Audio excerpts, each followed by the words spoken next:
who in your wisdom and goodness have appointed the offices of leaders and county assemblies for the welfare of society and the just government of the people. We beseech you to behold with your abundant favor as your servants, whom you have been pleased to call to the performance of important trusts in this republic. Let your blessings descend upon us here assembled, and grant that we treat and consider all matters that shall come under our deliberation in so just and faithful a manner as to promote your honor and glory, and to advance the peace, prosperity, and welfare of our country, and of those whose interests have been committed to our church. Amen.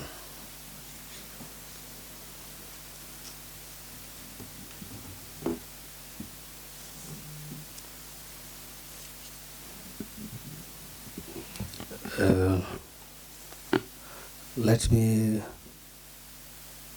recognize the people of the gallery. We have Renson Mnyamwezi from Standard Media Group. We have Edward Lenjo, Program Officer Trade. We have Lucy Muya from VOI.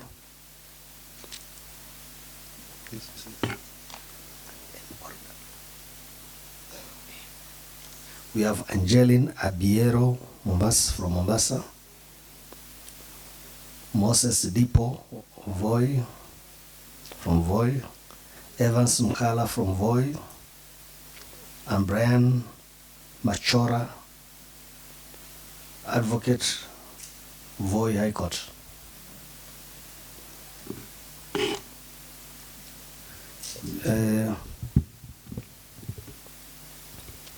I want to believe the person seated before us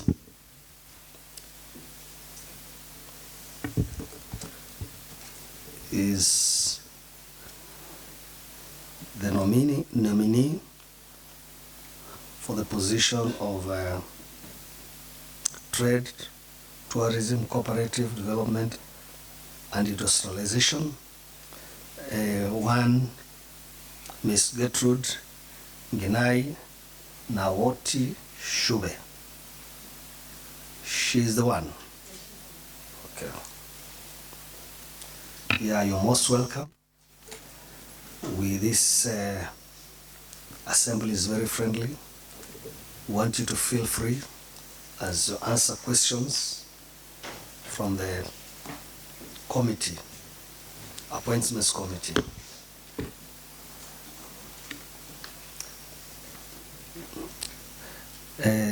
I'll ask the sergeant to administer oath to the nominee.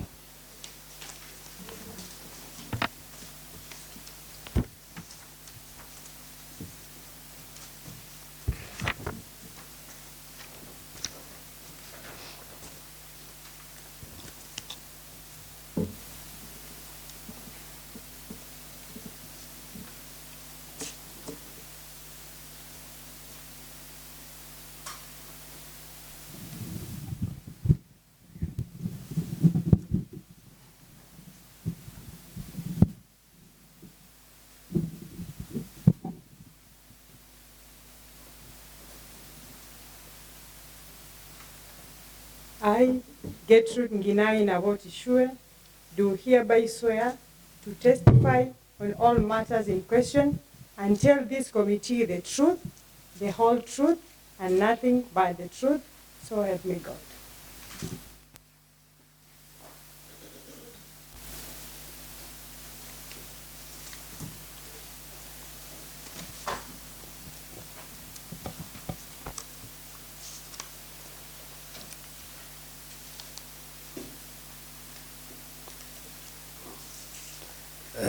Madam Gertrude Shube, can you tell us about yourself while paying attention to your work experience? Thank you, Mr. Speaker, sir. My name is Gertrude Shube. A brief about me: born and raised in Taveta, Burandogo village. Went to Taveta Primary School, Buda Girls High School by 1997. Proceeded to University of Nairobi 2003, graduated with a Bachelor of Science. From that, I got my first job as a medical representative in a pharmaceutical company in Nairobi. And I've proceeded with that job until 2014, on and off, as a regional manager, so in sales and marketing. So in the trade and marketing, there is when I got a lot of experience. I've also worked as a board member for National Land Commission in 2015, although it was a short while because it was repealed by the parliament. I also worked in various institutions of education. So when I went to my postgraduate degree, I was able to get experience in teaching, lecturing, where I went to Michigan State University for my master's. So there I lectured. I helped the undergraduates while I was doing my master's. I also taught or lectured part-time at Technical University of Mombasa from 2011 to 2014. I had also a part-time lecture at Taita Taveta University from 2017. I went back to pharmaceuticals as a manager, a regional manager, where I got more experience because then I was covering the whole of Coast region. I was lucky enough to visit different countries as a result, India being one of them, Germany, for more experience, training, and market linkages. So about experience, also I was managed and I was privileged to work as a county executive committee member, the same docket, from 2017, November, to 2020, July. And I was lucky because I was given opportunity to work in different departments. Apart from trade, I worked in gender, I work in public works, and I also work in lands and environment. So I have managed to do a lot as a county executive, and that is the experience I have so far. Thank you.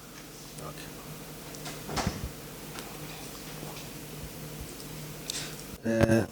How do you intend to use your professional experience in the management of the docket you have been nominated for? Thank you, sir.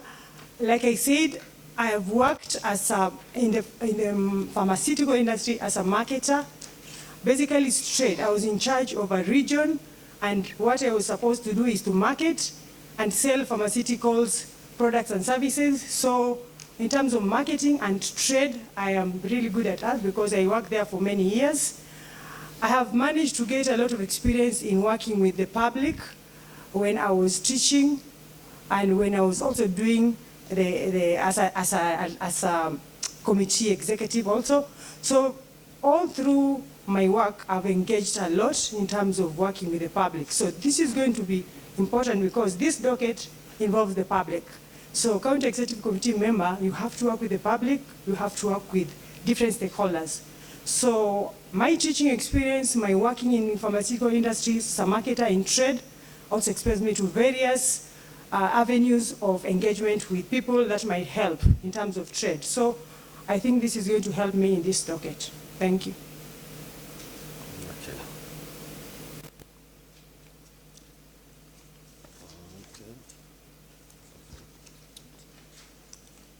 Having served in the previous county government regime, what were some of the key achievements? Okay, thank you very much, sir. Like I said, I worked in several departments. The first department that I was appointed is trade. I worked there for less than 1 year, but during that 1 year, several things happened that I'm proud of. Number one, I managed to organize all the markets. I managed to, with the help of my members, of course, to construct markets. The first one was Bura markets. The next one, completion of Rukanga markets. The other one is Voi highway markets. The other one was operationalization of Taveta Holili market. And during that time, I managed for the first time to help the Department of Finance to achieve and surpass their revenue targets because of the organization of markets. And again, during that time, I actually busted syndicate of fake license for the first time. So we went across the county, and for the first time, we managed to see where the money was going. So when all the loopholes were sealed, the county actually managed to surpass its targets. Number two, I was also able to go to the Department of Mining. We organized the first very successful GEM Expo, where we brought the miners, the artisanal miners, the buyers, the sellers, and it was very successful. I will also manage for the first time to give back the land to Maungu. Buguta Township was, I can't say grabbed, but it was allocated to an individual private citizen. So through the Department of Lands, because after trade, I was taken to lands. So I engaged the national government through the registrar, and we actually managed to get back the land to the Maungu people or the Buguta. So we got that title changed and taken it back. At the same time, we managed to train artisanal miners, 300 of them, using a partnership with KIE, Kenya Industrial Estate, that they give training and capacity building. So we trained a lot of artisanal miners. At the same time, we managed to push the legislation of Taita Taveta County liquor amendment. So by the time I left trade, it was at the County Assembly Committee of Trade. We also drafted the cooperative policy through the help of the Cooperative University and other legislation that we just drafted but we could not proceed. In the Department of Environment, for the first time, I was there for less than 1 year. I managed to construct 12 receptacles across the county. We managed to purchase 2 garbage trucks, and the only ones that I used up to now in this county. There was no garbage truck, it was breaking every time, but through our department, we actually made sure we utilized the funds allocated for the garbage truck. One is now used in the Mautate municipality, another one is in Voi, covering the whole of Voi.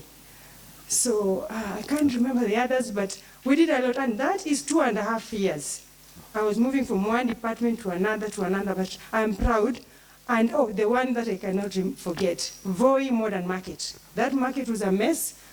We, together with the public, the county government did not build the market, but we engaged the public, the traders themselves. They built the market by themselves. In a record 3 months, the drainage was done, the curb roads were done, and it was officially open by then the deputy president, but now the president, and handed over to the public. And because of that, we're getting a lot of revenue from the parking that were generated as a result of the organization. So I'm proud to have contributed a lot in terms of what you can see up to now. So thank you. What experience do you draw that you think would help accelerate intra and inter-county trade development? I thank you, Mr. Speaker, sir. I happen to have been a politician for a very short time, so I went through the county. I have interacted with a lot of stakeholders and the public. So because of that, I know what the public wants. I have actually been able to visit different counties because of my experience as a county executive member. I have linkages in different counties and abroad. So I think I'm well versed in this docket because of my experience in the docket and in other areas before joining the county. Okay. In your experience, what are existing lawful platforms that can be used to cushion our county market traders from unfair competition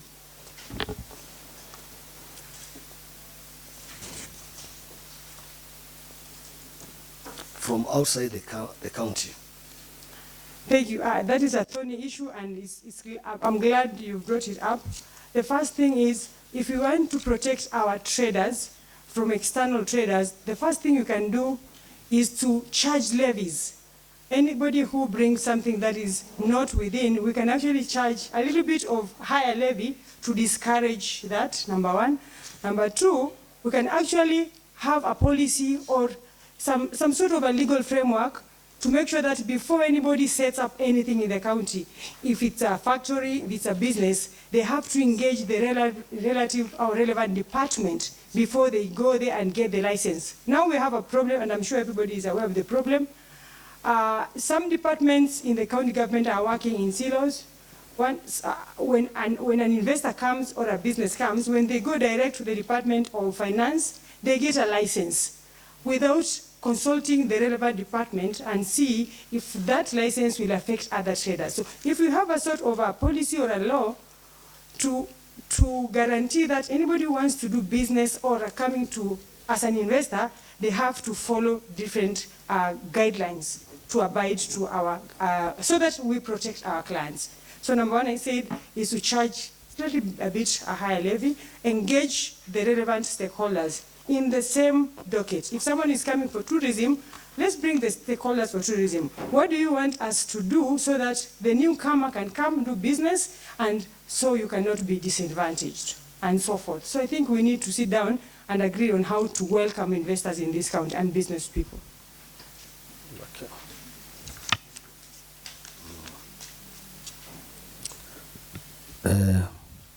Honored DS, can you ask the next set of questions?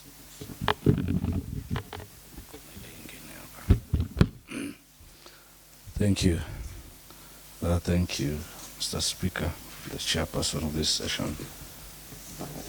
My name is 𝐶𝐤𝐬𝐴𝐞, the deputy speaker and the vice chairperson of this committee. We've looked at your qualifications, and the furthest you've gone, I think you have a master's degree, Master of Science. Right.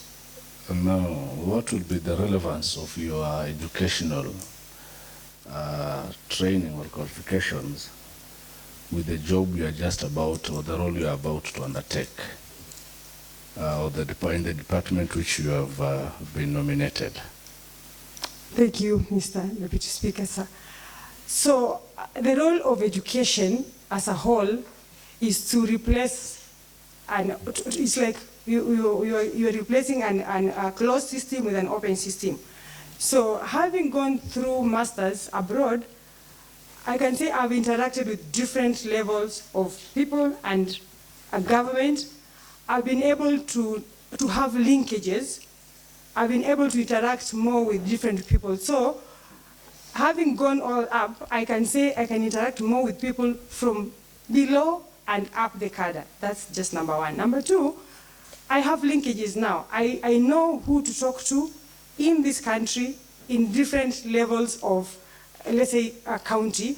Like I said, I also worked in Mombasa because of my master's, having given me the opportunity to go and do the lecturing.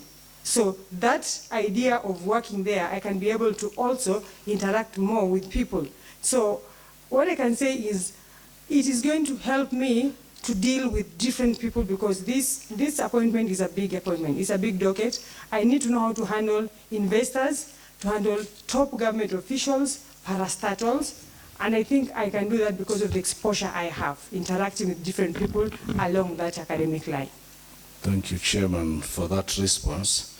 And having said that you had worked with the previous government, county government, that is the second regime, and apparently I also happened to be in the assembly that time.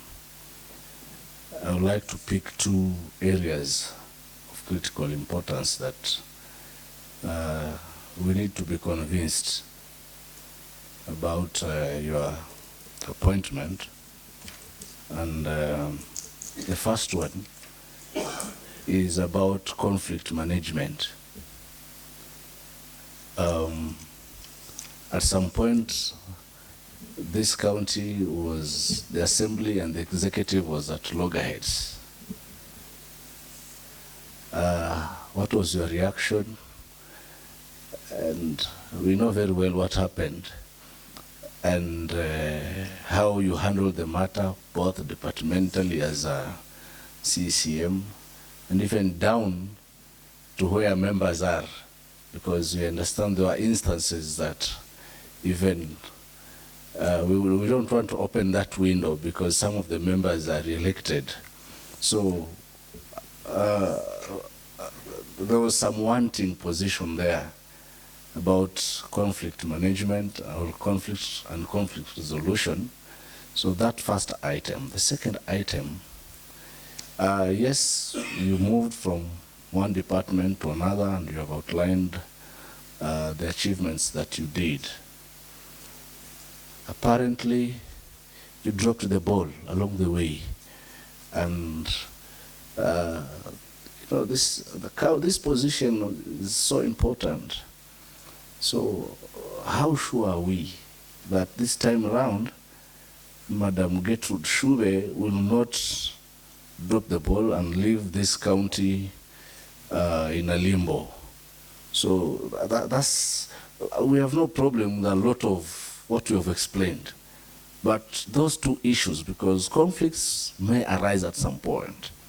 So we need to understand clearly, is this the Gertrude we knew before, or this is a converted Gertrude?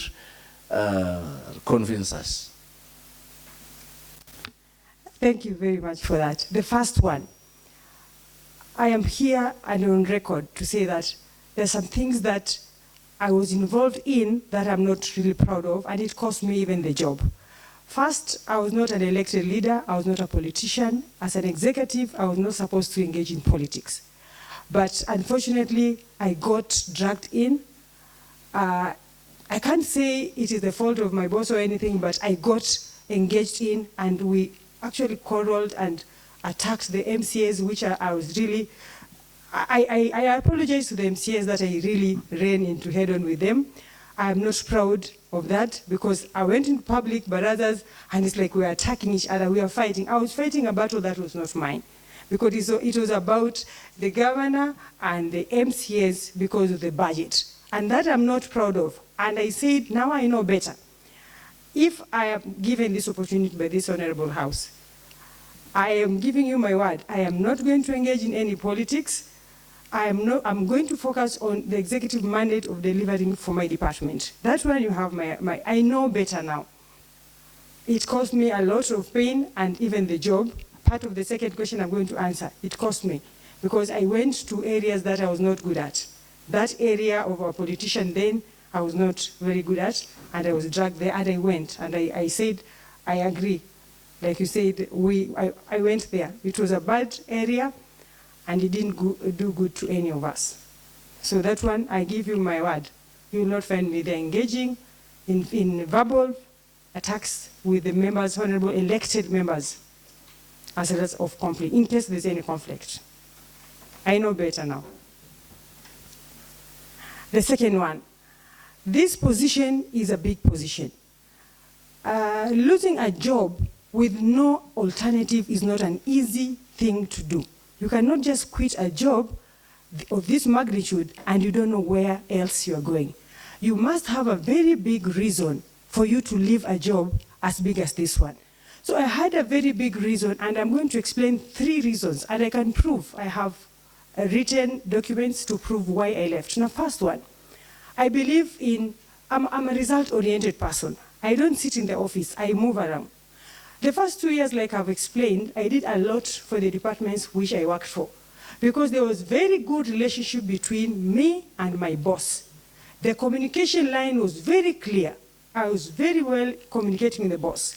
So the first reason, there was totally collapse of communication between me and my boss. I could not reach my boss over the phone, I could not talk, I can't seek counsel, I can't advise, I can't do anything. So communication breakdown. The second one, it reached a point where mobility was withdrawn. I have written documents. All the department vehicle was withdrawn, including my official vehicle. When I tried to reach my boss, I think he was misadvised that we get commuter allowance. I have to say that county executive members do not get commuter allowance. We assign a driver and a vehicle. So when that vehicle plus the other department vehicle was withdrawn using a letter, I reached out to my boss. I said, it's the beginning of the new financial year. It was actually June 30th. And if the 2 vehicles are withdrawn, how am I even going to work? I was told, no, they released the vehicles. I said, for how long? Without consultation. Nobody tells me for how long. What other alternative do I have? No. So I said, I cannot be able to perform my duty. And it's not fair for the public and the common wananchi for me to sit in the office, draw huge salaries, and not working. And I'm not an office person. I move around. My job is moving around. So I could not work. I tried to engage. It was not working. So when I reached a deadline, I got a message, and I have a proof from my boss. Then you better resign. I was advised to resign. I had no choice. If you cannot follow this, you better resign instead of, because I was communicating direct with the county secretary. You have withdrawn my vehicles. I cannot work. What alternative do I have?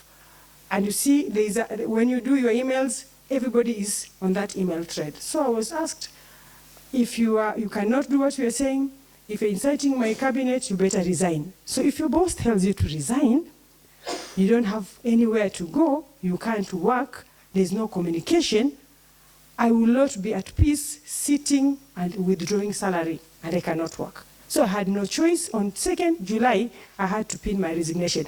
And to know that I made the right choice, 10 minutes after I resigned, another person was nominated. So it was a well-orchestrated plan that I go, another person to go. So I did not just like to leave. And from that time, I have not worked since, because it's not easy to get these jobs in this county. It's a big job. So I did not leave because I had an alternative. I had another job, or I was given a chance. I was given no chance, so I had to leave. And that is the actual truth. And if you need any proof of that, I have all that in emails, communication between me, the governor, and the county secretary. Thank you.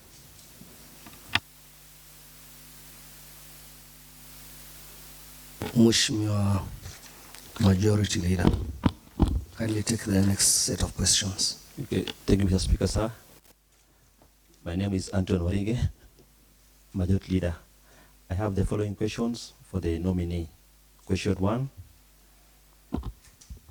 Section 47 of the County Government Act outlines the prerequisites of performance management plan as the vehicle for strategy of implementation of county policies.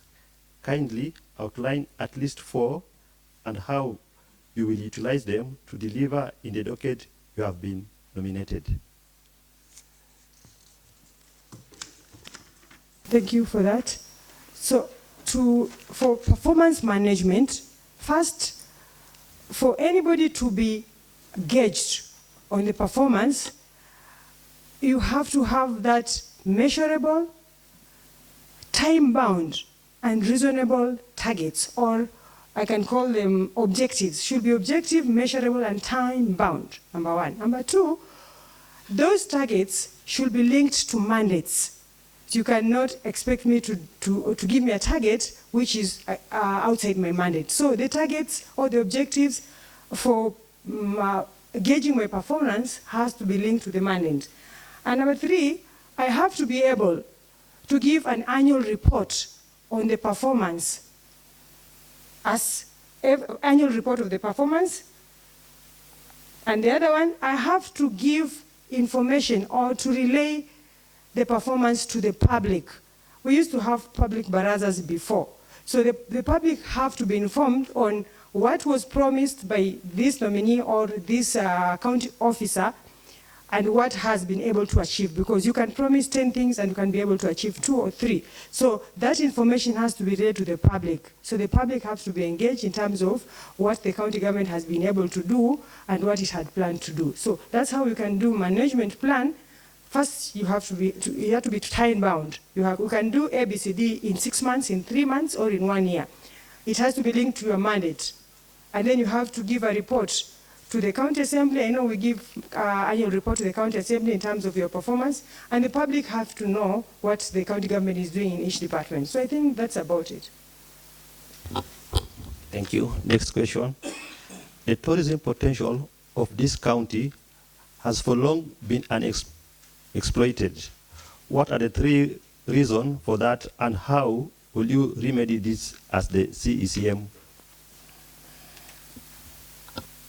Yeah, it's a shame this county is a hidden treasure. We still call it a hidden treasure. It's still hidden.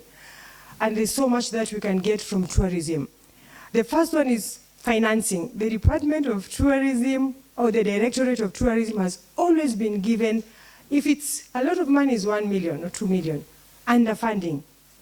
Underfunding, 100%. You can't even do, we can't even do a signage to say, this is Vuria Hill, this is where you can have Kenyatta Caves, this is where Tsavo National Park. There's no one sign because you can't do any development with poor funding. Other than funding, advertisement. We don't have a working website, or we have not done robust advertising for this county to tell the world that the biggest national park, Tsavo, is here. You can do rock climbing. We have homestays. We have Shetani lava. You have so many. Our culture is so robust, and I'm glad Mozindika now is almost giving that recognition of very good culture internationally. So we have not done our part as a county, honestly, in advertising this county as a tourist destination. So I think that's it. So advertisement, underfunding, and we don't even have laws. The last time I checked, we had a tourism policy. So us as a county, as a department, we have not done enough to propel this department further, and we can do it. It's possible. Okay, next question. Cooperatives, being a devolved function, are very vital in socio-economic development of the county. Explain 3 inhabitants to growth and development of cooperatives. Yeah, so most of us here are in one cooperative or the other. And most of the cooperatives, unfortunately, are dormant, meaning they're just there. The first hindrance is capacity building. Most cooperatives are the way they are because of mismanagement, and the public or the members have lost trust in cooperatives, so there's poor funding, there's no finances because the members are not giving money because they've lacked trust in the cooperatives. Because there is no proper capacity building on the roles of how the cooperative needs to be managed. So capacity building, training is lacking in cooperatives. Members do not have trust in the cooperatives. There's no financing of cooperatives. Those are the 3 things that lack. So there's no linkages also. So we have cooperatives, for example, we have chicken cooperatives. The members are there, they're rearing chickens, but they said, show us the markets, show us the linkages where we can get our things. We are together, yes, we are 1,000 of us, we have 10,000 chickens, where can we take? So there's no linkages to markets, there's no proper financing, there's no capacity building or training, and there's no trust. So people cannot give a lot of money because they think it is going to be embezzled. So that is what is lacking. And laws, we don't have even laws to govern our cooperatives. We are using the national law, that is Cooperative Societies Act. Okay, next question. What is the main role of county governments in cooperatives development? Okay, so the first one is to do capacity building, to make sure that the management of cooperatives know exactly what they need to do, and audit of the books of account of cooperatives. We need to provide laws to govern the cooperatives. We need to finance the cooperatives so that the members can get financing whenever they want. So county government, as a devolved function, can do those 3 things. They can actually capacity build, to put trust in the members for cooperatives, to give money wherever they are so that they can get to, let's say, produce and do their stuff. So we can do that. Financing, capacity building, and providing market linkages for what they are already doing in the cooperatives. What 4 challenges does Taita Taveta County face in industrialization? Thank you. The first one is land ownership. Everybody here, most of us have land and you have titles. And for you to do an industry, you need a big chunk of land.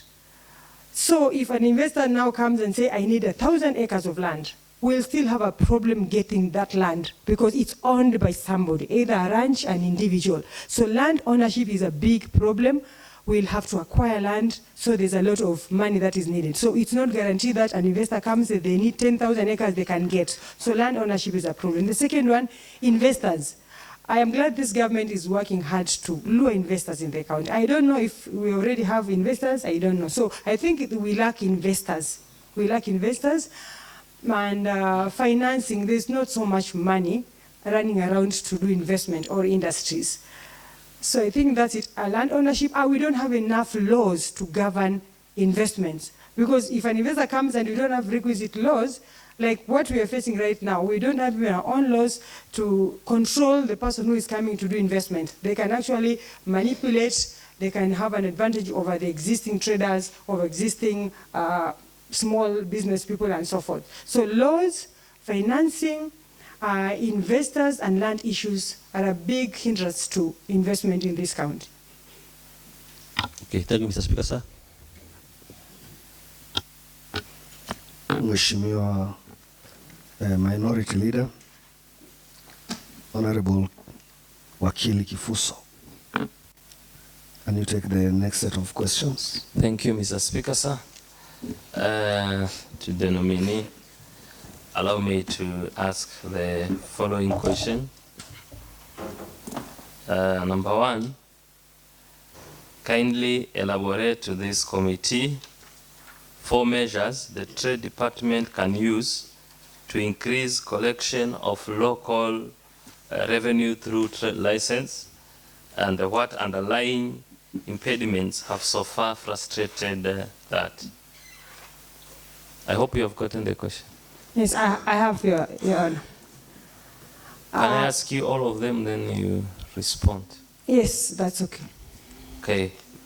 2, in line with the Vision 2030, objective to increase manufacturing to 20% of Kenyans' GDP, outline 4 sectors that Taita Taveta County can seek to industrialize in order to achieve this.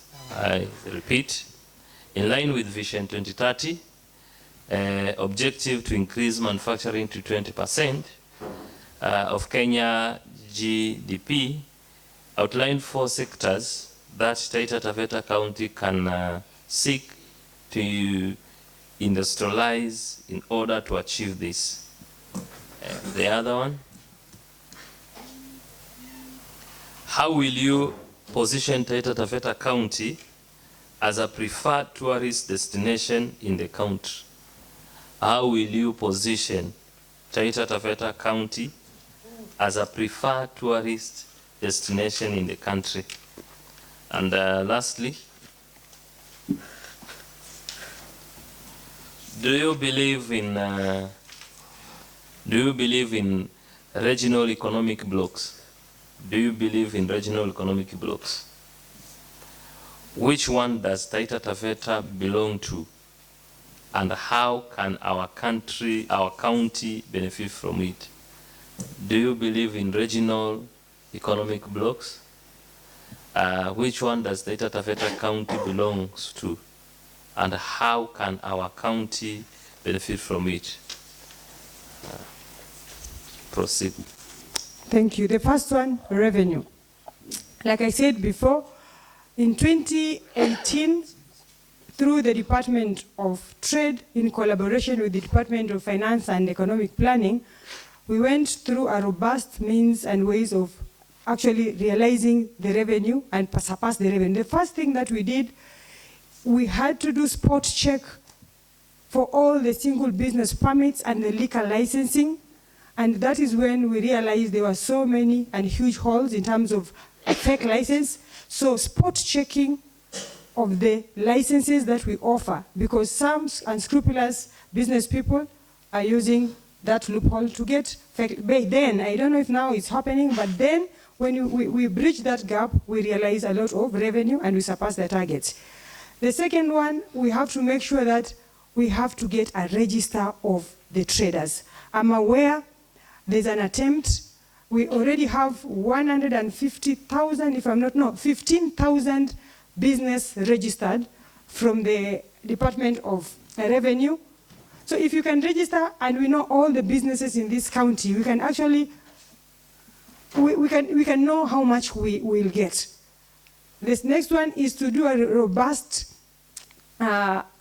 targeting and visiting liquor joints, because that is where a lot of money is, liquor licensing. Right now, most of them are not paying because apparently there's no that vigorous inspection, because it needs a committee. That committee has to be funded it's heavy financing, but the returns are very a lot, because one liquor joint can give a revenue of up to 30,000. And can you imagine if 10 or 20 of them are not even paying? So single business permits and liquor licensing, spot checking, and making sure that all businesses are just paying that. Through the Department of Finance, we can have more revenue officers and trained to do exactly that, collecting of revenues. And I'm glad this government, for the first time, it has embarked on digital, or we can say cashless revenue systems. So I think there's no loophole if all the channels are followed. So that is, there's no manual collection of revenue right now. I'm aware of that. So that is a plus for them. So that is how we can actually work with the Department of Finance, because they are the ones who are collecting revenue as we are providing the avenues. Next, before you ask a trader or a market trader to give you money, we have to make sure that the markets are in good conditions.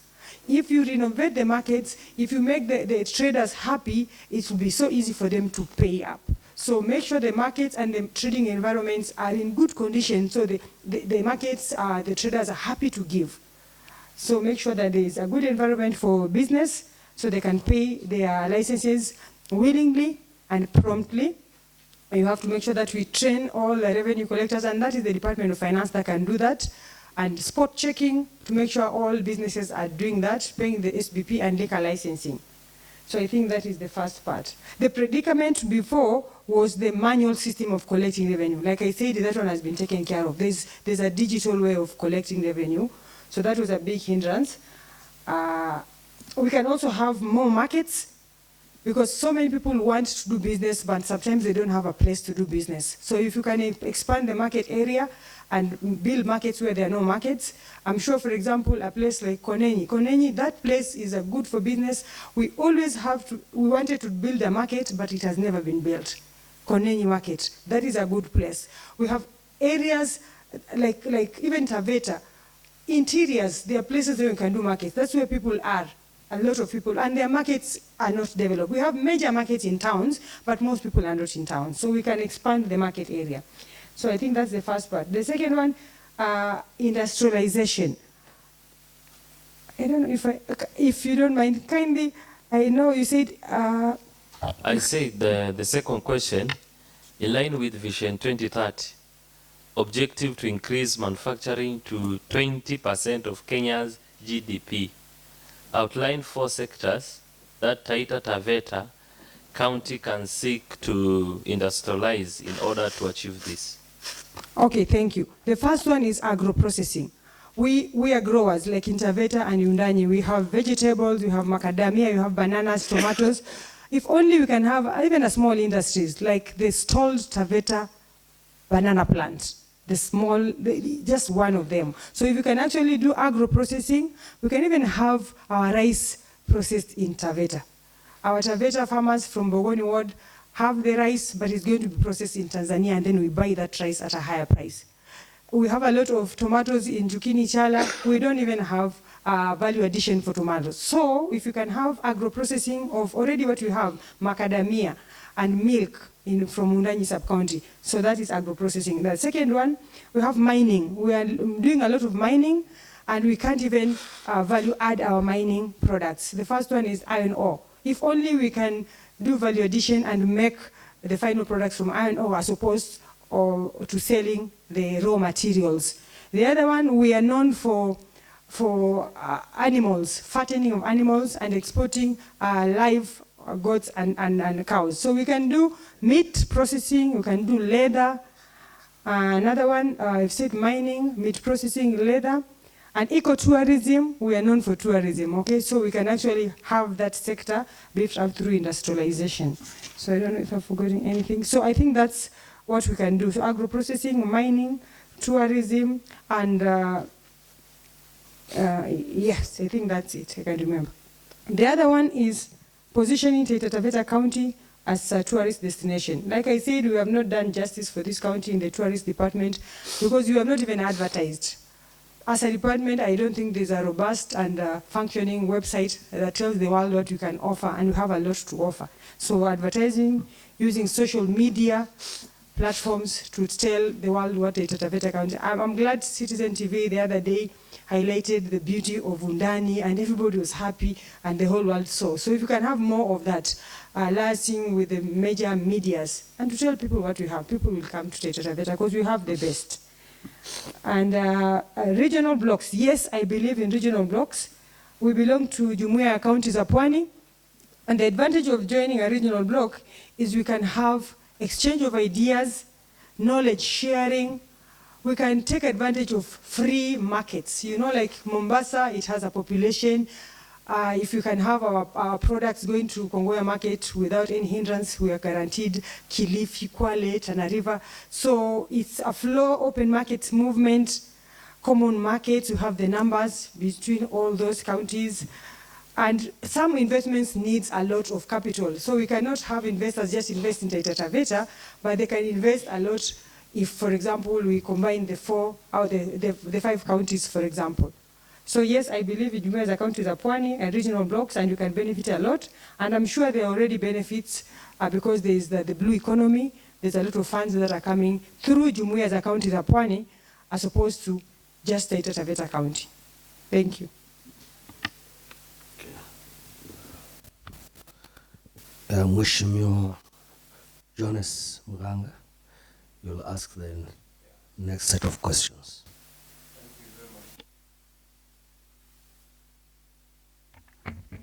Thank you very much, Mr. Chair, for this opportunity. Good morning, Madam Shube. Good afternoon, rather. Good afternoon, Honorable Member. Mr. Chair, allow me to congratulate Madam Shube for being nominated to this position. I want to congratulate her because this is the beginning of her success. This is the beginning of her success. So welcome, Madam Shube. And also, Madam Shube, allow me to read the few questions, then you answer. You can see you are very sharp.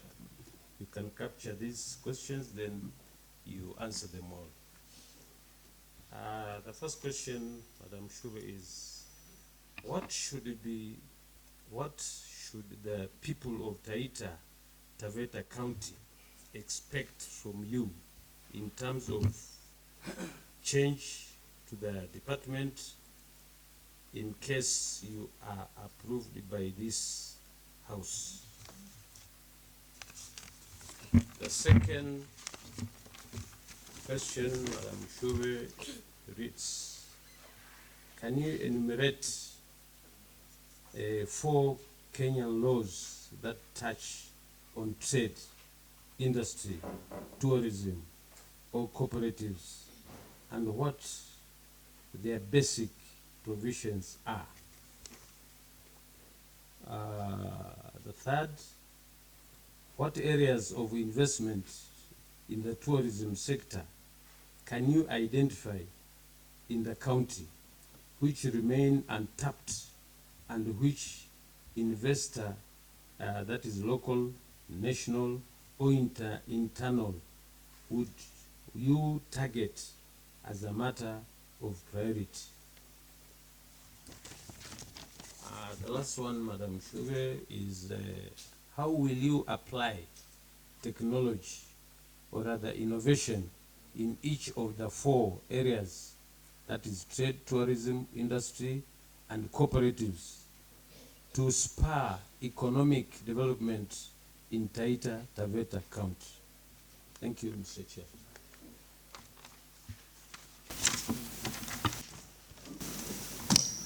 Let me start with the first one, expectations. I'm aware, I've interacted with the public.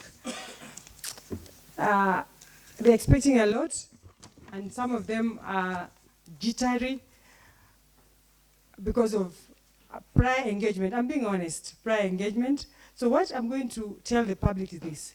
This time I know better. Hakuna kufail.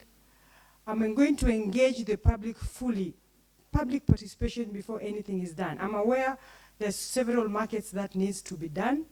And when that happens, the public usually feels jittery unless they are really well informed on why it is happening and how it's happening. So that is a key area. Proper public participation before anything is done regarding the markets, especially construction. I'm aware we have the county aggregated industrial parks. We have the economic stimulus package of markets. Some markets need to be done. So they'll have to be demolition and construction, and that doesn't go so well with traders, people like the status quo. So before that happens, I'm aware we need to do aggressive and enough public participation, engagement, to tell them what we are doing and how we are going to do it, especially how we are going to do it. So they're going to expect that we are going to work very well with elected leaders, both the MPs and the MCAs, because we are serving the same people. So we make sure that we have the same mandate. I'm aware there's some member of parliament that they're giving to the community by doing markets. I read like 2 weeks ago, the honorable member of MP Wataveta, Wakili Bwire, was helping the market traders with several things. So that is good because that is our mandate. So if we can work with him, whatever he's doing plus what we can be doing in the department, then we can serve those people more. So I'm going to work very closely with elected leaders, the MPs, the MCAs, so that we have our own people getting the benefit of that. Also, I'm going to work with other partners. It's on record that we don't have enough resources to do development, but we have partners out there, the business community. They are ready to give back to the community through CSR. A point in question is, in 2019, I approached 𝐶𝐄𝐿 through a letter. I asked them, please help us give a good business environment at the bus park. Please build us a shed. And they did that with their own money through a letter. That is just one partner. And they built a shed for the traders. So if I can approach others, even wildlife works, there's another called Tourism Fund. They do that also. And several people, they are willing to do that. So we can engage other stakeholders that have the best interest of this county to help the trader if the budget is not going to be enough. So that is expectation. I'll engage them. I'll work with them. I'll use proper. I know better now. The second one is 4 laws, Kenyan laws that are important. The first one is we have Cooperative Act, Cooperative Society Act. We don't have our own as a county, but we have developed cooperative policy through the help of Cooperative University. By then it was 2020. I don't know how far it has gone, but I'm sure it has gone past that. We have Tourism Act. We don't have our own, but we have Tourism Act. The national government, we are using part of that. We have Trade and Markets Act for the national government, and we also have our county that I'm sure it's somewhere. I think it's almost in the county assembly, but I'm going to find out. So we have those laws, the national laws, and the county laws, they are in the process of being developed. So we have the Trade and Markets Act, Tourism Act, Cooperative Society Act. And then we have one which is called Weight and Measures Act, because weight and measures is part of the trade mandate to make sure that the traders do not manipulate the buyers through false weights and measures. So we have a Weight and Measures Act, and that is a national government act. The positioning Taita Taveta County, I said before, is only through advertisement. The tourism board, I think they have a mandate to market tourism as a whole, because tourism as a whole is not devolved fully, because marketing is not done by the counties. The national government has a branch of tourism board that markets the tourism as a whole globally. So it's just through advertisement, working with the national government, using social media is very strong. We can position our county by telling the world what we have. Applying technology, basically social media. Social media, and if you have a robust and working tourism website, we can actually make sure that we can tell people what we have using technology. I think that's what I can remember I captured.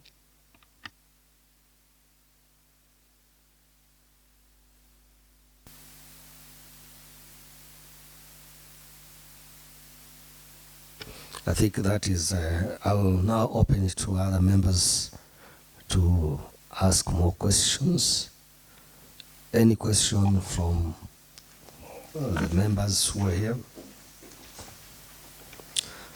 Okay. Mheshimiwa Mzua. Thank you very much, Mr. Chair, for this opportunity. First and foremost, I'd like to congratulate Madam Gertrude 𝐶HUVE for the nomination in this particular department. Secondly, I want also to inform her that I'm Chair Trade in this county assembly, and I'm very excited. And I was very excited when I heard the governor announcing a substantive CEC for the same department. I might not be belonging to the committee of selection committee, but I can say you have really been very elaborate in answering these questions. But I have very particular questions. Being the chair of trade, we have been having hard time because we have been having an acting waziri was doubling up as waziri for education, and the work is overwhelming. I thank God that you already have some experience in the same department. Some of us, we are very green and new in this particular work. So I know you bring, if the committee is going to approve you, you bring a wealth of experience. Mine has been purely about own source revenue. Trade is the backbone of finance in this county. And our governor has been going around here crying every time that this is one of the this is one of the counties which get the least from the exchequer. We don't have money for development. We have very little, if to say.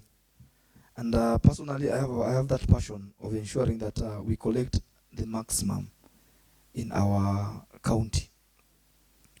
So you have not had you coming out clearly, because our target has been 400 million on source revenue. Last year, we never achieved our target. We got around 290 million. And it is nosediving day in, day out.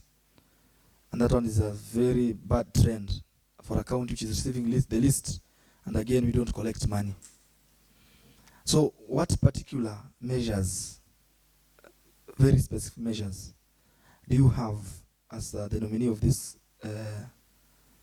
docket to improve the on-source revenue?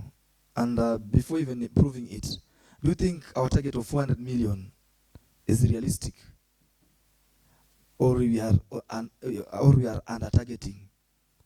Because particularly after I moved around the markets, I discovered that there's a lot of potential of on-source revenue, but I don't have a clear way of doing it. But now that you have come here to help us, what are these measures you're going to put in place to realize not even the target, but even to surpass the target? Thank you. Thank you, Chair, Department of Trade. The first thing I mentioned, and I wish I could get the copy from the Department of Revenue. We surpassed the target in 2018. Immediately we did market renovation, planning, relocation of traders, making sure the markets are well fenced, especially Taveta, because we were operating, I'm talking Taveta because it's a big market, a lot of trading happens, and before then, we didn't have a nice space for market. They were doing an open air market and you could not collect revenue. So when all the traders went to soko ya juu, Holili, we could actually, the revenue department said it was good, it was able to collect all the fees without loopholes. So the first thing to do is making sure that they already existing traders, all of them pay SBP. I can guarantee you not all of them are paying. That's why if we are doing 200 million now, and we did 350 or so in 2018, there's a problem because traders have increased, businesses have increased. We should do better than 310 or 350 that we already did in 2018, 2019. We surpassed that the target. Liquor license. I am aware the liquor joints, most of them are not paying because you have to be visited. there's a process. You have to go there as a committee, you do inspection, you say now you're already fit, you have to pay. And it's a lot of money in the liquor license. A lot of money, because one joint can pay up to 30,000, wine and spirits. And there are so many in this county. So if only we can do 100% or 90% of all businesses, and this one can be done using the Department of Trade and Revenue. A spot check, they used to do that. It needs financing, because you have to have a number of people going door to door to check and see if this business is operating with a license. So that alone can bring a lot, because there are so many businesses. There are more than 15,000 already registered business with the Revenue Department, other than the ones that are already not paying. That is one. There's this aspect of weight and measures. This is a revenue stream, weight and measures. We didn't have a weight and measures officer. The one we had was from the national government. I don't know, he was recalled, I'm not so sure. But this aspect of weight and measures also is a revenue stream. We have to visit all the traders that are having zinaitwa nini za kupima uzani. Anytime a weight and measures officer goes there and is certified, the scales, mabucha yote, watu wa mboga wanapima, if you do that, you pay. That one is not happening. I've been doing business and I've not seen any weight and measures coming and checking if my scale is good, because we were supposed to do that so you protect the consumers from unscrupulous traders manipulating the system. So weight and measures as a revenue stream is not working. Another thing is markets. Most of the market traders sometimes are not happy. And I think 2 months ago, they were not paying revenue. And some of the markets now are not paying revenue because they are not happy with the environment. Like I said before, for you to go and tell the trader, lipa ushuru, and they said, hapa kujafanywa, hapa kuna vuja, hapa kuna moto, hapa kuna maji, they're not happy to pay. So the market environment has to be conducive for you to get maximum from the traders. So we have not done justice to the traders. I'm one of them, making sure the markets are in good condition. Another one, we said we can have more markets, operational, and in one place where you can actually control and get the revenue. So yes, we can get more than 200 we're getting now, because we already did before. And now we have more businesses running. Another one that we can do this thing we have said, industrialization. If only we can have like even a tomato processing plant. It's not a big thing in Jukini, or a value addition for rice in Bogoni ward. Or if you can complete that banana processing plant in Taveta, for heaven's sake, we can have money there. I think that is in the trade. In tourism, we can do more marketing so we can get more tourists. If more tourists are coming, indirectly our traders are going to make more money. Because when they move around, they buy. They go to hotels, they purchase the viondos, our mamas are going to get the revenue. They come to the market, they purchase. So if you get more people to come to the county, wakijivinjari, they leave money here and there, and more traders are going to do business because there's not this market. There's one thing that also breaks my heart. At Vindo, KCB Bank sponsored that market there. I think it was almost 4 million. They built a market, animal market there. It has never been operational, and now it has been run down and it is vandalized.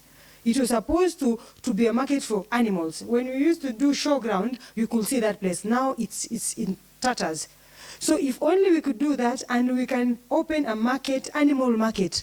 Because Taita Taveta is known for the best animals. We do fattening here.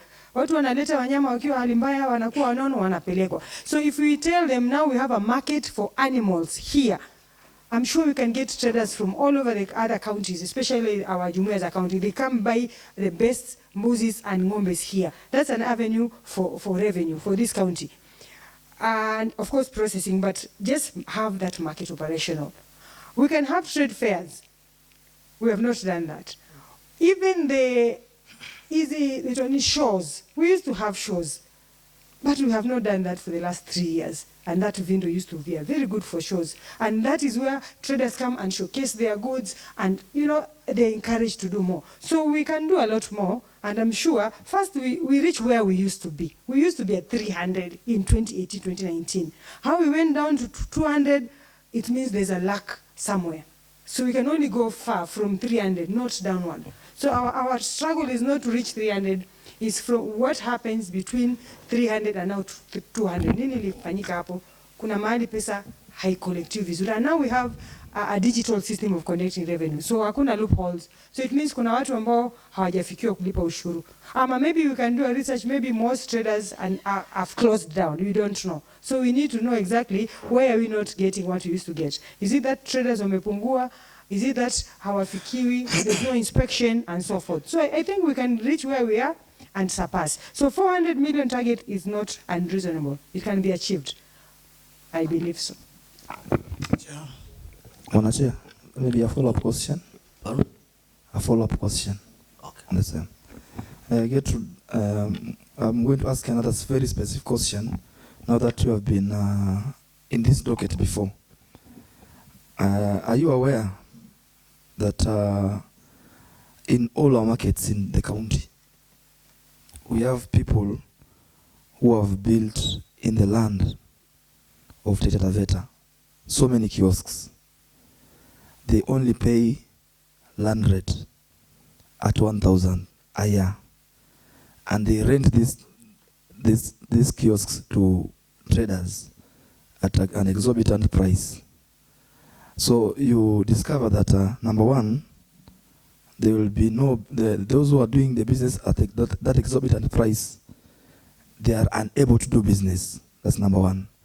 Number two, you discover that the county government is getting only 1,000 for that kiosk a year, and an individual is going home with maybe 7,000 every month. Personally discovered that. But do you have any other way of doing it else so that the county government can benefit from the land, the license, and the rent? Thank you. So the first thing, the county government was unable to build the stalls for the traders. And that's why the Department of Trade liaised with the traders to use their own resources to build the stalls through a BOT, build, operate, transfer. Meaning they're building using their own resources. The county government is allocating the land, and in 12 years, it's on record, they have the contracts, but some of them were not signed. But according to what we had agreed with the traders is, in 12 years, you should have recouped all your investment for that kiosk, and the county government repossesses the whole kiosk, and it will be now the county government property. You will be paying the rent to the county government. So now what they are doing, because they build using their own money, it's theirs for 12 years. Currently, they are already 5 years elapsed. I am having this is for, let's say, Voi Modern Market. 2018 is when they built, they started operating immediately, and this is 2023, that is 5 years. So in the next 7 years, the whole market, all the stalls, 60-something of them, will revert back to the county government, and that rent that is being charged by the owners of the stalls now will be going directly to the county government. Now, that happens also in Taveta. I suppose there were stalls that were built during the county council before. I'm aware that period elapsed, maybe in 2020. I can't say much, I have not followed up.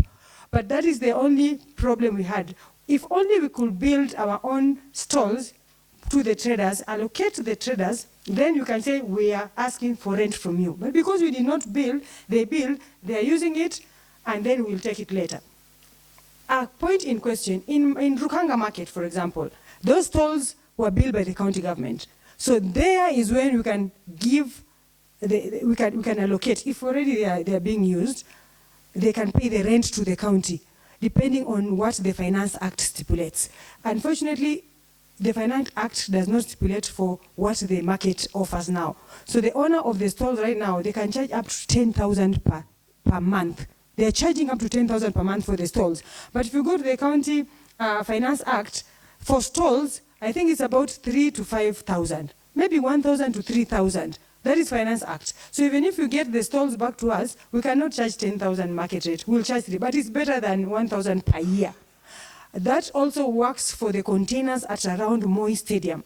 Those containers were procured by the county government, and they are supposed to pay rent. If they are not paying, I don't know, but they are supposed to be paying rent as per the Finance Act. I think between 1,000 to 3,000 per month.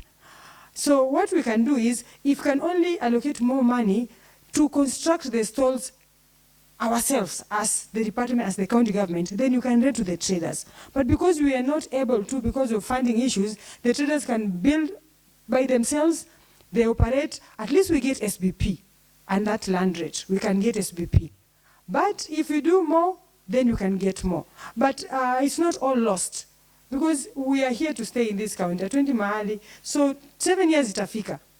All the stalls will come back to the county government, and we'll get all the revenue. So that's what I can say. So that your observation is correct, and that is the agreement between the department, because they had to build that market, and we didn't have the funds to build it. Another way, in Motate Market, that was built by the county government. So all the stalls in Motate Market are supposed to pay rent to the county government, not land rates, rent per month, because the county government built with a partnership by World Bank through KUSP, Kenya Urban Support Program. So hiyo vibanda vote vya Motate Market vote vinatakana vilipe rent per month to the county government. So hizo zilijengwa na county. So zingine zilijengwa na wafanyabiashara wenyewe, tuliwaachia because walijenga wakatumia pesa zao, lazima wa recoup pesa hao. Asante. Okay. Okay. Mheshimiwa Kimeu, just wait. Kicha. No, wait. Mheshimiwa Mwamidi. Thank you, Chair, for allowing me this opportunity. My name is Mheshimiwa Jimmy Mwamidi, MCA Undanyumbale. I want to confine, though it's related to the position that I've been nominated to, but I want to confine all this in the experiences of Undanyumbale. And I know it will speak for the rest of the county. 2 questions, very simple. You can take them down and answer them together. One is, in our quest to raise more revenue, the revenue department collects money without checking. If I go to the revenue department and I say I own a piece of land at Undanyi, at this corner, they collect that money. And it has been used by scrupulous people to actually justify ownership of land. And we have had situations where now we get an investor, or the county want to use piece of land for something, or we want to use our piece of land which we believe was public land, or what we commonly call as mtengo, to find out somebody producing receipts for the last 3-4 years. That process, not very well elaborated, how we acquired the land, how that land was transferred. We know that if it's public land, and if it was that mtengo is supposed to have a public participation process, or rather no process followed. Now, as assuming and believing that you get the position, how are you going to help this county? Like today, we do not have space in Undanyi because of such processes. 90% of the land in Undanyi seems to have been acquired by way of receipt and not way of land processing. And who collects the revenue? Who issues the receipt? The county government. So the county government cannot in turn refuse to acknowledge ownership, if I may say, of that person for the piece of land if they've been collecting revenue for the last, or other rates for the last 3-4 years. My final question is on our Undanyi market. My people will not forgive me if I do not ask you this question when I'm seated on a day like this. During your time is what I've been informed. I was not present then, but I've been informed it is during your time. Maybe very good decision was made to improve the Undanyi market, just like other markets. There were people who were using the Undanyi market space, people who had vibandas, and people who were doing their businesses in the old style, which was going to be transformed. Then the market was demolished and people were relocated. Those who had market spaces lost in the process. And today we have lost lives and we have bitterness and anger in Wundanyi, leading to the situation we are saying now. We cannot even collect rates in Wundanyi. People had to come back. I don't know how things changed, but was the process used to defranchise the traders? I'm assuming it was during your time as the Waziri. And today, should you get this position and come in, what guarantees do we have that those people will be restored and be part of the new face of Wundanyi market? Because some of us are still optimistic, we'll still have a good market in Wundanyi. But what guarantees do we have? Because today, the biggest fight is that traders are worried that people in the office use these moments to kick them out because they do not have a say. They are just hustlers in the market. So the county government and the administration that you are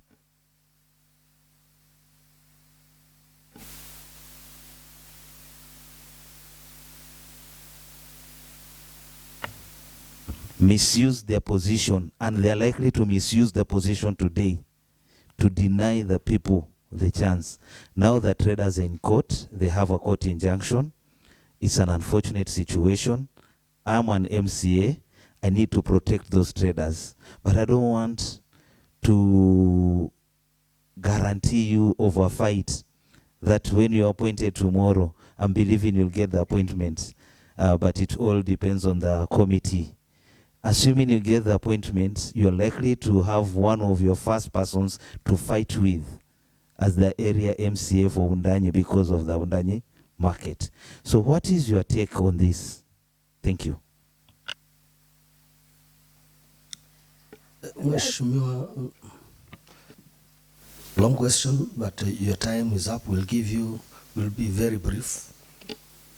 Okay, so for the first question, if I got the question correct, you're worried on people building stalls on public land, especially markets, areas, and trading centers, and we cannot collect the rent because the stalls are theirs and they have receipts, but you know that land is public. So one thing I have to say for sure, who is going to help us there is the Department of Lands. They have the assets, the register, they know exactly which part is public or not. If they know this is a public land, anything that's built on public land belongs to the public. So if those people who have built stalls in public land and they have no contract or agreement between the public or the department and themselves on why they build, then it's assumed that that building or that stall is the county's. So, but we have no authority to say which one is which because I don't know which one is public land, which one is not. But I'm aware, even around Marikiti Market in Voi, I'm aware people have built their own and they're using it, and it's clearly could be a public land, but you don't know. So that one, the Department of Land can help us to identify which areas are public land and which stalls are built by individuals but on public land. The second question on Wundanyi market. As I said, I was in the Department of Trade for less than 1 year.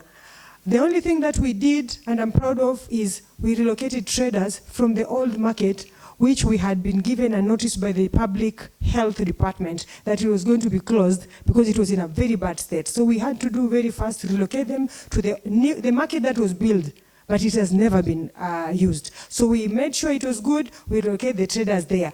And then we started building the market where they used to be. And that process was painful because there was not enough budget to build the market they wanted. So by the time I left the department, it was still work in progress. Kulikuwa tu kumewekwa tu misingi, haijajengwa. But what we can do with you, and I promise you I'm not going to fight with any mheshimiwa, if I'm given the choice.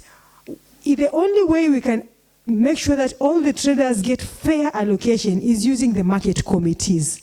because the market committees know exactly how many traders were there before, and they have a list. So when you're doing market restructuring, they are the ones to be given the first priority. How many market traders are here? They are 50. These stalls are going to be 45 or 50. So who is going to be given, allocated? And that's what we did in modern market. They did all the allocation by themselves because they know themselves. They know these were the traders who were here. And when you build the stalls, everyone was allocated by the market committee. So when they were doing that market, unfortunately, I was not there past 2019.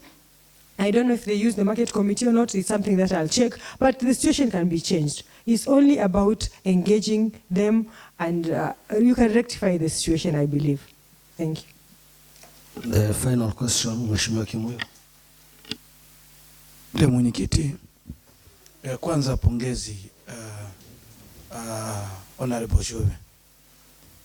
Yangu pia, kwa sababu pia mimi ni mwanachama wa hiyo kamati ya biashara, na tumetembelea soko kadhaa, na yangu tu ni concern kwa sababu umesema ulifix soko ya Taveta, New Market, na hata soko ya Msikitini, lakini bado iko maneno hiyo. Unajua iko watu ambao wako na vibanda, ambao walijenga vibanda na muda uliisha. Hiyo ni part ya revenue ya county. Wako watu ambao wamepewa sehemu za kujenga na wameshikilia kuuzia wengine.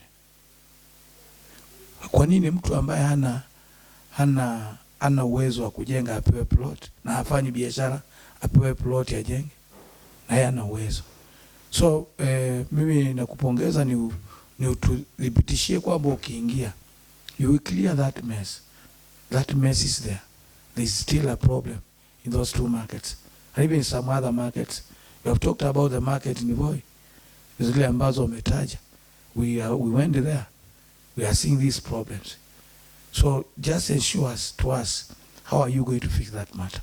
Ukiingia kama waziri, kama Mungu atakujalia, and I wish you the best. Thank you, Chair.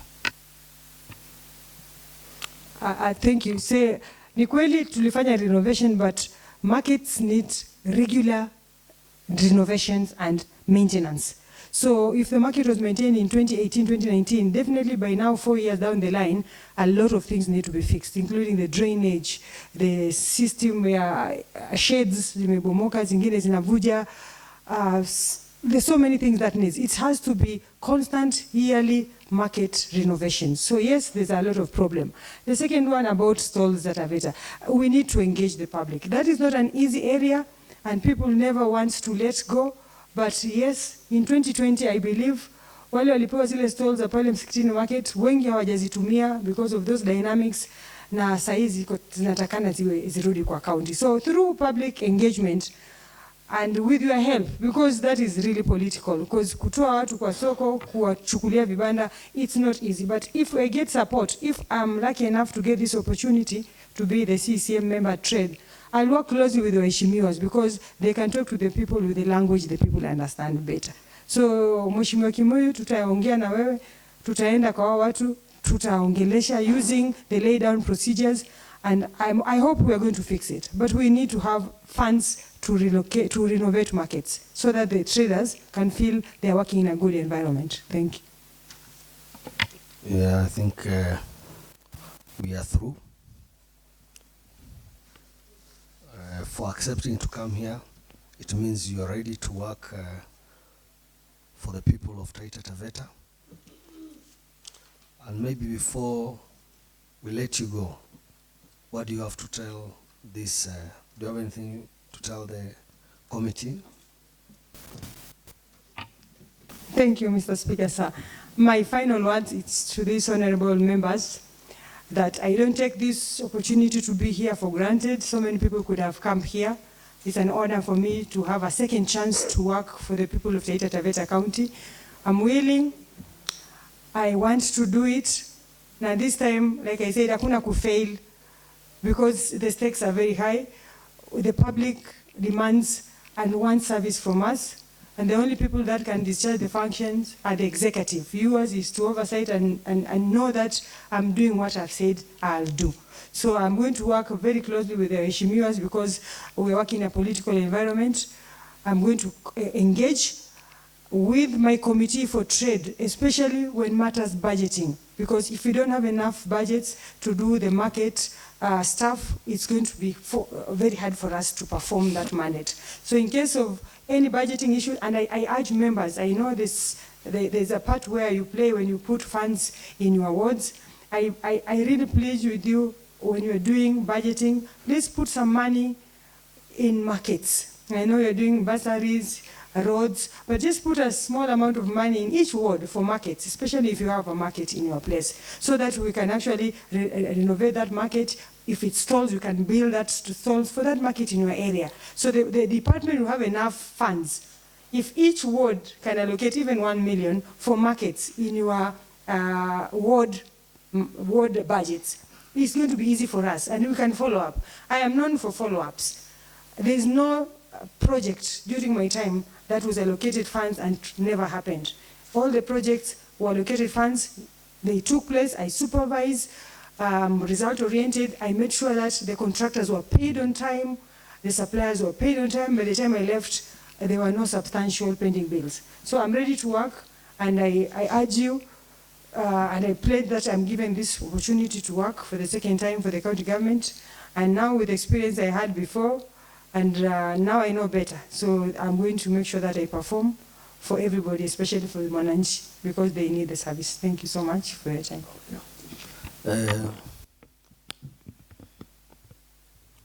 I think you have answered all our questions, and it's time to let you go. But before you go, I want to tell you that wish you well.